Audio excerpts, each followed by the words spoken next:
सुप्रभातम बच्चों।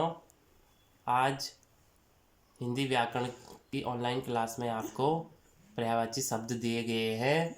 वो आपने अपने हिंदी व्याकरण की कॉपी में सुंदर एवं स्वच्छ तरीके से लिखने हैं। पर्यायवाची शब्द वो शब्द जो अर्थ की दृष्टि से समान होते हैं, ठीक है। अर्थात एक शब्द उसके कई सारे नाम वो पर्यायवाची शब्द कहलाते हैं। इसको हम श्रुति भिन्नार्थक शब्द भी कहते हैं। अर्थात श्रुति मतलब जो सुनना होता है और भिन्न मतलब अलग अलग तरीके से हम एक चीज़ को बोल सकते हैं। जैसे उदाहरण के लिए कमल हो गया, तो कमल को कहते हैं पंकज। तो पंकज भी कहते हैं, सरोज भी कहते हैं, जलज भी कहते हैं, नीरज भी कहते हैं। ये पंकज के या कमल के पर्यायवाची शब्द हैं। अर्थात कमल को इन सभी नामों से जाना जाता है। दूसरा भानु, भानु के पर्यायवाची शब्द हैं। अर्थात भानु मतलब होता है सूर्य।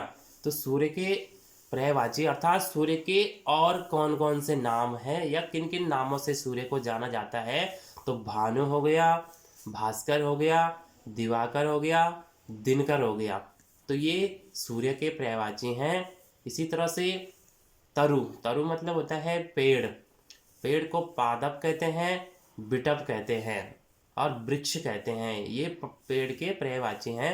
अर्थात ऐसा शब्द जो कई नामों से जाना जाता है वह पर्यायवाची शब्द कहलाता है। पर्याय मतलब उसके के अनेक सारे अर्थ हों, लेकिन जब हम ये इसमें ध्यान रखना है कि जब हम वाक्य प्रयोग करेंगे तो वाक्य प्रयोग करते समय यहाँ पर जो अलग अलग पर्याय होते हैं उनके जो अलग अलग वाक्यों में प्रयोग किया जाता है, ठीक है। तो आपने ये लिखना है और इसी तरह से कम 10 उदाहरण और आपने लिखने अपने कॉपी में, ठीक है बच्चों। Thank you.